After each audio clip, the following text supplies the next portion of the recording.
നിങ്ങൾ എത്ര വലിയ കാര്യം ചെയ്താലും അത് ചരിത്രത്തിൻ്റെ ഭാഗമാവുകയില്ല എന്നുള്ളതാണ്. അപ്പോൾ ചോദിക്കും, ഏത് കാര്യത്തെക്കുറിച്ചാണ് പറയുന്നത്? ഏത് കാര്യമാണ് ഇപ്പോൾ നമ്മുടെ മുന്നിലുള്ളത്? എമ്പുരാനാണ് കുറേ വർഷങ്ങളായി മലയാള സിനിമ കാത്തിരിക്കുന്നൊരു സിനിമ എന്ന് ആലോചിക്കണം. ആ സിനിമയ്ക്ക് ഒരു കുഴപ്പവുമില്ലാതെ എന്ന് പറയാൻ കാരണമുണ്ട്. പൃഥ്വിരാജാണ് ഇത് സംവിധാനം ചെയ്തിരിക്കുന്നത്. സംവിധാനം ആദ്യം ചെയ്യുമ്പോൾ ലൂസിഫർ കൊണ്ടുവന്നുകൊണ്ട് ഇതാണ് സിനിമ, ഞങ്ങളുടെ ഇതിന് 1, 2, 3 ഭാഗങ്ങളുണ്ട് എന്ന് പറഞ്ഞുകൊണ്ട് തന്നെയാണ് ആ സിനിമ ഉണ്ടായെന്നാലോ. അങ്ങനെ വന്നൊരു സിനിമ സക്സസ് ആയപ്പോൾ 2ാം ഭാഗം വന്നു. 2ാം ഭാഗം എങ്ങനെയായിരിക്കണം? ലൂസിഫറിനെ കടത്തി വെട്ടുന്നതായിരിക്കണം.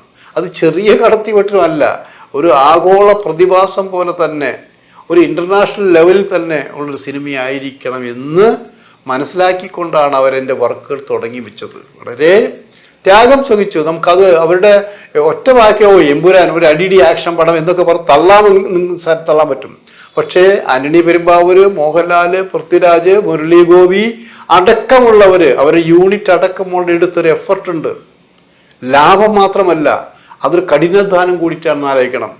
അങ്ങനെ എടുത്ത ഒരു സിനിമയുടെ സക്സസ് കാണാനാണ് നമ്മൾ ആലോചിക്കുന്നത്. കാരണം മലയാള സിനിമയിൽ ഇങ്ങനെ ഒരു സിനിമ ആദ്യമാണ്. ഇപ്പം തന്നെ ഞാൻ പറഞ്ഞു കേട്ടപ്പോൾ, പലരുമായി അന്വേഷിച്ചപ്പോൾ എല്ലാവരും നോക്കിക്കൊണ്ടിരിക്കുന്നത് ഈ സിനിമയുടെ സക്സസ് തന്നെയാണെന്ന് ആലോചിക്കണം.